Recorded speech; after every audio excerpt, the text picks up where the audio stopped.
Hi, Mike. Welcome to Clotheslines and Headlines for week 2 post WrestleMania edition. What's going on, dude? Not much, man. Not much. Just trying to keep up with all of the craziness in wrestling.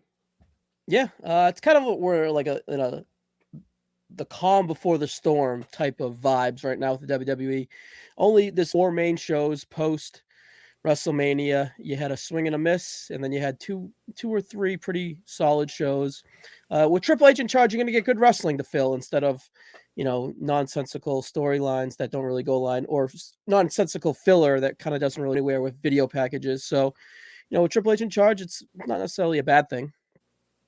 No, not at all. I mean, I think there's been more good than bad, and a lot of stuff is still like slowly playing out. Like the bloodline stuff is still really slowly adding layers and making you think it's going to go one way that it might not go. And they've really Mhm. continued on with that story pretty well. Yeah, a lot of crossroads they're going down, setting up forks in the road on which way they could go and whatnot. So, whenever they're on the screen, they're not wasting minutes. Let's put it that way. But let's hit the news before we hit into a Backlash vibe. The news: CM Punk, a strong report from Fightful that CM Punk is going to return on the Chicago show at the end of the month. He would actually not return until June. June. Oh, I It wasn't would even. Oh, be like maybe a week or two before Forbidden Door. well, yeah, that's way off the timeline. But anyways, Fightful Revival, their boys. Punk, their boys. So maybe it's a one-sided argument, but the other side of that coin is Jericho, Punk, Omega. All of them seem to be having a meeting, supposedly, with TK coming up soon to kind of iron it all out. Hopefully they do for the betterment of that company. But what's your overall thought and all of that? And then what do you think of the potential of an extra 2 hours on 6 to 8 on Saturdays of AEW? Is anyone asking for that? And that's a CM Yeah, Punk centric show. So kind of all that words thrown at you. What's your thoughts there? yeah. So there, from what I heard, I listened to Andrew Zarian and the Matt Men guys yesterday actually, and he's saying that they're expecting 8 to 10 on Saturdays. When originally it was supposed to be 6 to 10, and before it was supposed to be branded as like a B or a C show, and now that's changed. It's become an A show. But kind of interesting to the point that he changed when it came to talking about that meeting is he said that the Bucks and Omega will not be involved in that. It will be pretty much TK, FTR, Jericho. I think the idea is that they're going to try to come up with a program for Punk and Jericho. Because if you think of, if you want to kick off a Saturday show, what better way to do it than have a Punk and Jericho feud to kind of get that going, right? Who's asking for Um, that? It's not 2012. yeah, nobody's asking for it at all, but they've also had perceived heat through the socials. So that could be something that they could play. Like they could build up. They could have Jericho say stuff like, "Oh, nobody wants you back," yada yada yada. That could become what feels like a real life feud, and that's the stuff that kind of gets hot these days, right?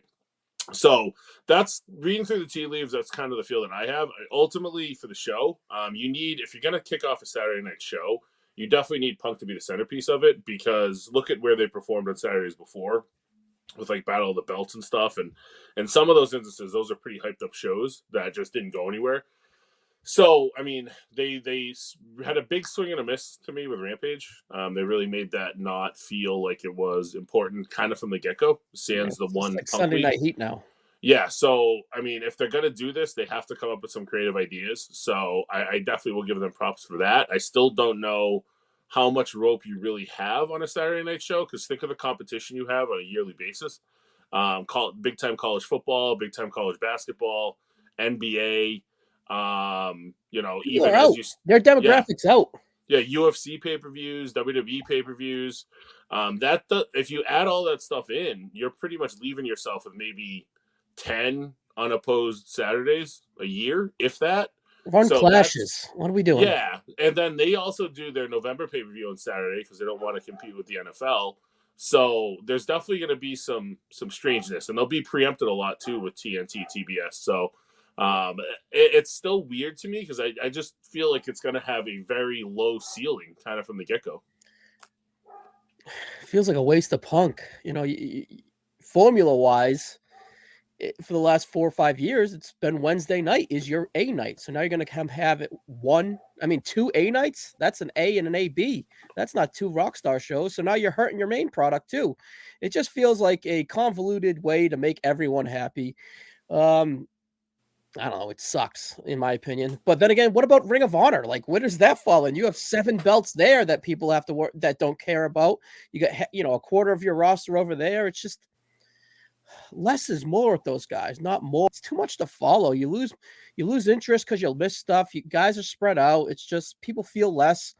It just doesn't. It's not the vibe I'm really searching for with them guys. Is that I try to be a supporter. I want to like them guys. I want to go down that road. There's a tons of guys that I like individually. So what are you gonna have Adam Cole bounce back and back to each show? Where do women fall? The women are already a mess with 3 different separate divisions there, and I don't know. Yeah, Too much. it's really like it feels like they were trying to negotiate a deal for an ROH show, and then they just landed on this, right? It's definitely Yeah. going to degrade the ROH show even more, in my opinion, because then it'll become like their 4th show, and it was already kind of their, B or B2 or 2B or whatever. So, yeah, I mean, that's actually not a bad point. I wouldn't have minded if they wanted to make this Saturday show ROH. And It seems like Turner doesn't want that. yeah, because then at that point you have your preset titles, and you got a guy like Claudio up top. You've got Joe in the secondary spot. Yeah, but You can, yeah. I mean, I understand. Damaged.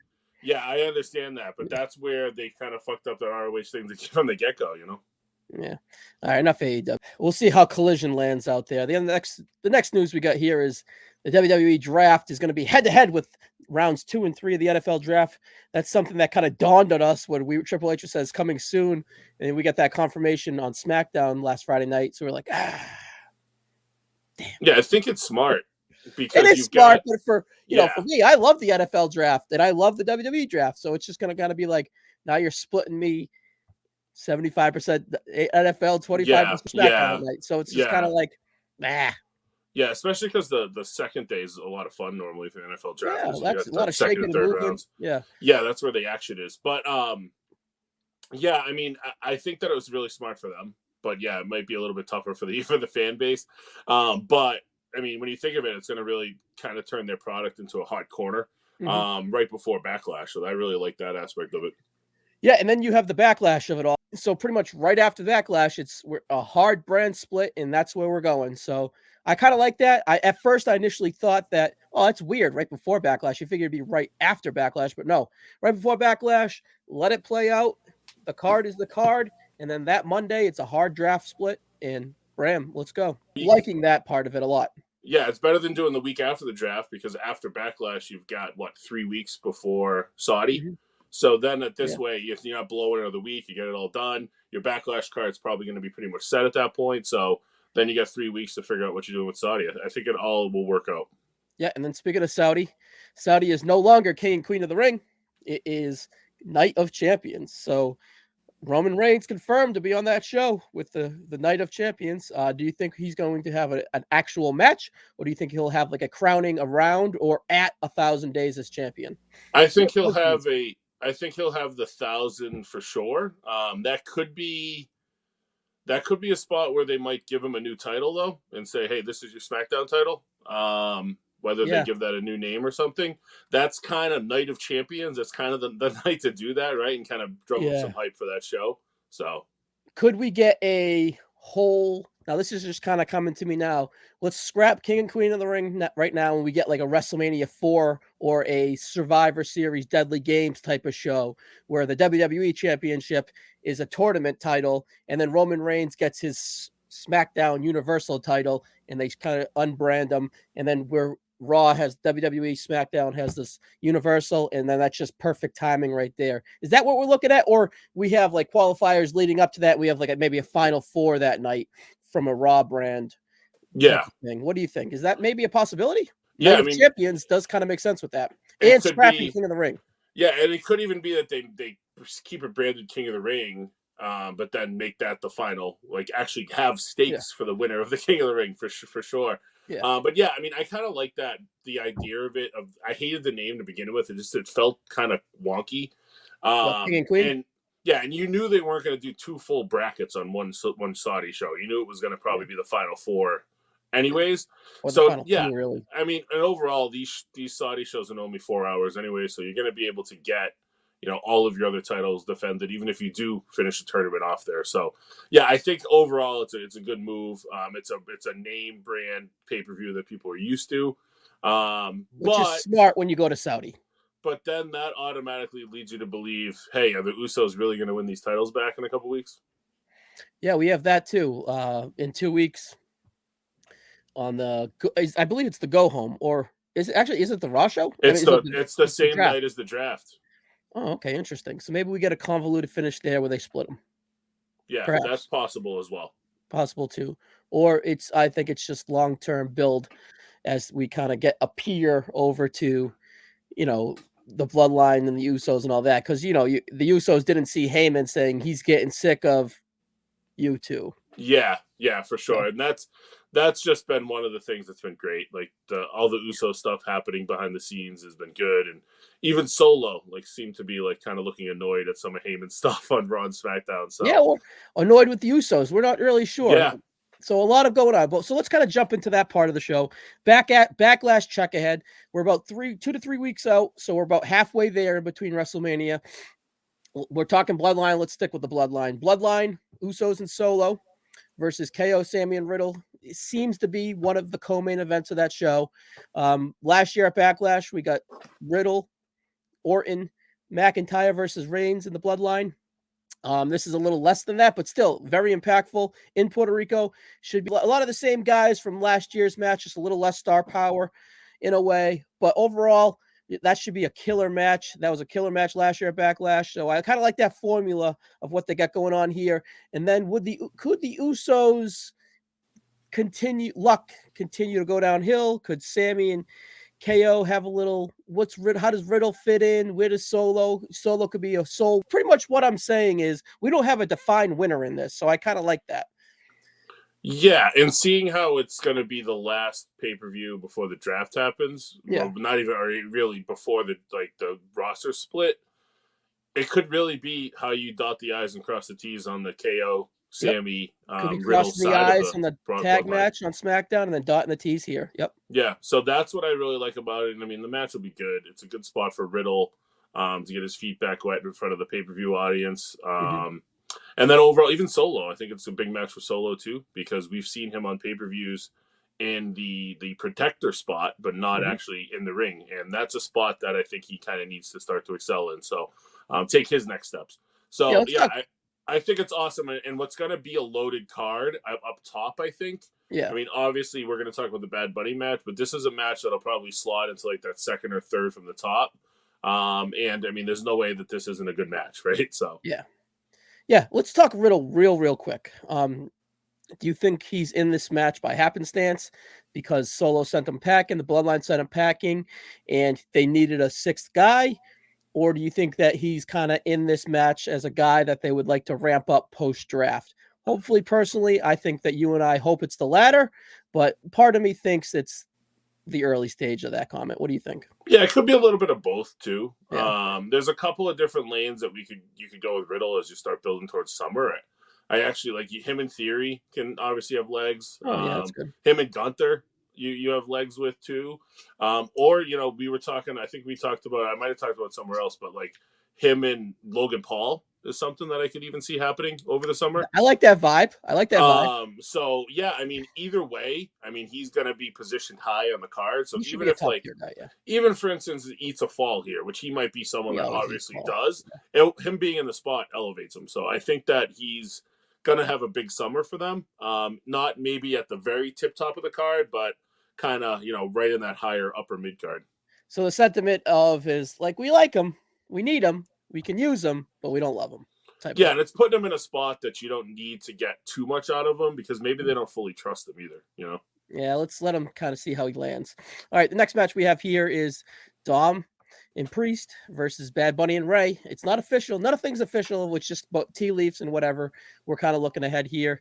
This is the first time on Raw where I felt like, all right, we're kind of dragging our feet here. But in hindsight, they probably had to rewrite that show.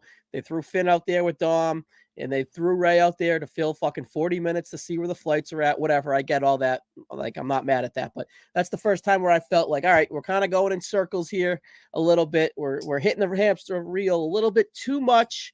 I see light at the tunnel. I think there's more here, but let's kind of get going. That's so something like this is a storyline that is positioned on Raw and SmackDown every week. I think desperately needs a brand split where we could slow it down a little. That's kind of how I feel here, but I think there's definitely more juice, left on that squeeze. Yeah, I agree. And there's other offshoots of this that can really become like LWO versus Judgment Day. So I mean, and that's the thing. The other thing I'm thinking is it really going to be Bad Bunny? Might it be Santos with Bad Bunny like in like an enforcer role? I mean, I guess it all depends on what. I mean, I don't think that there's a concern about Bad Bunny wrestling after he took that ridiculous table bump. So yeah, I think I know he's in the middle of a tour, so. But I don't think that that'll be any issue. I mean, I feel like he was always going to do something physical in this show. So, and he'd be working with guys like Priest that he's comfortable with, I'm sure. And, overall, I mean, who doesn't want to watch that match if it gets built up properly at all? But I wouldn't expect Bad Bunny back on TV, but they don't really need to. They kind of wrote him off for a little bit at that Raw after Mania, and Ray saying he'll be back soon. Like, this clearly feels like the right match. Interesting. I always assumed it would him, but now I can see a lane where perhaps it's not. So interesting. We'll see how that plays out. All right. Cody issued a challenge to Brock last week. We assume that this is the main event. Is there a chance that Brock wins this and we extend it to Crown Jewel or Night of Champions or even Money in the Bank or whatever? So is my thinking on that, just real quick, is Brock kills him. Brock continues to kill him, and Cody can't overcome it. And then Cody overcomes Brock at the next pay-per-view or the next match presented to him with Brock, which shows that he can overcome a monster hurdle. That's my thinking of what they're thinking on building Cody. It's just like, all right, the beatdown wasn't enough of a hurdle to overcome, but we need to crush him and beat him or whatever. And then Cody can show that he can overcome and actually slay the beast after getting knocked down by the beast. No pun intended. So that's kind of my vibe on what I think that they're doing. I actually think that Cody is losing right away. What about you? I agree. And I mean, it could be Brock cheats to win, hits him in the nuts, and the refs doesn't see it, stuff like that. And then Cody gets the win back in Saudi. I do ultimately. I put myself in this mind place that I really think Cody's going to win Money in the Bank, and that's how he's going to get another title shot.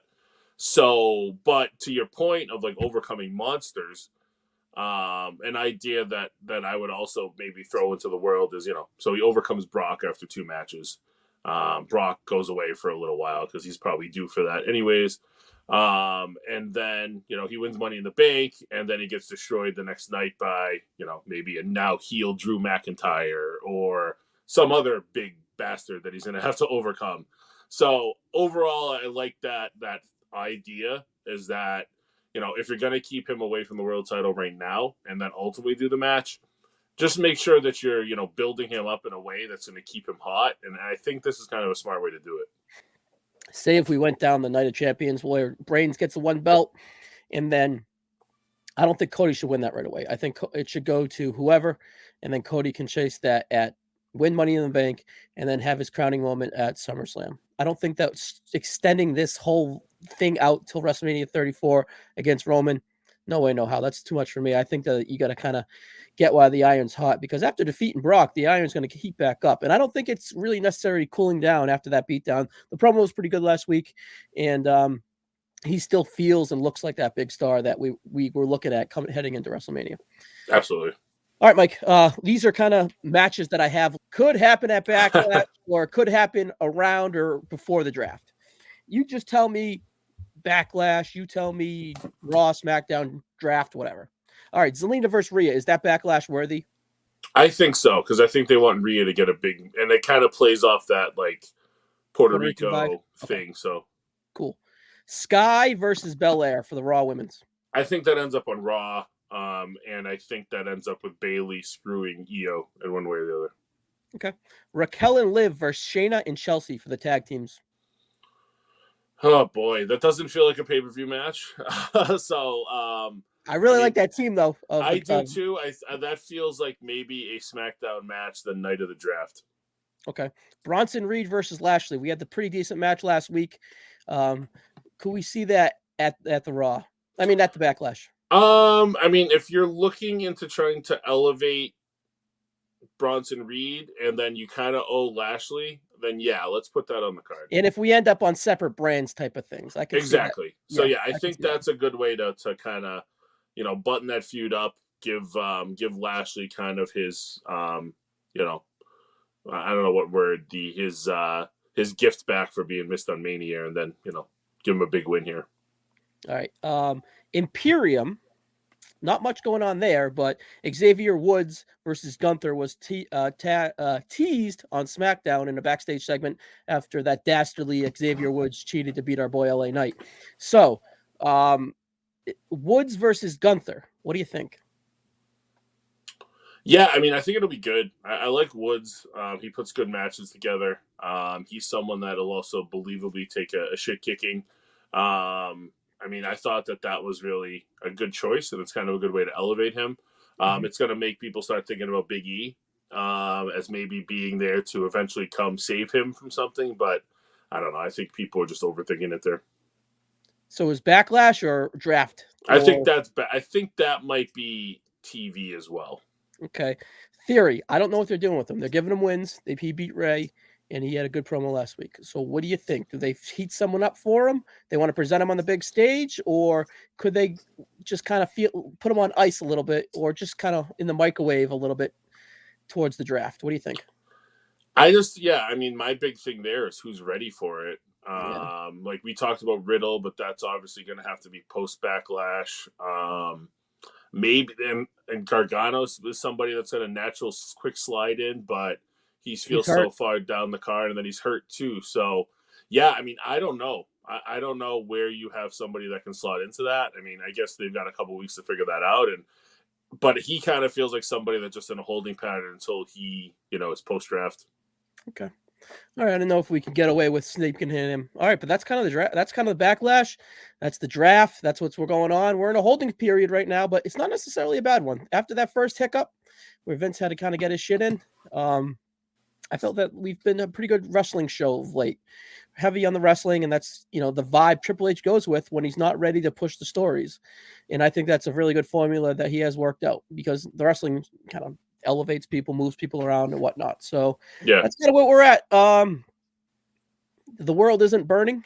But anyways, Mike, we'll be seeing you sooner than later. I think we're going to have a draft special, mock draft special coming to the No So, I believe a week from today, Saturday night.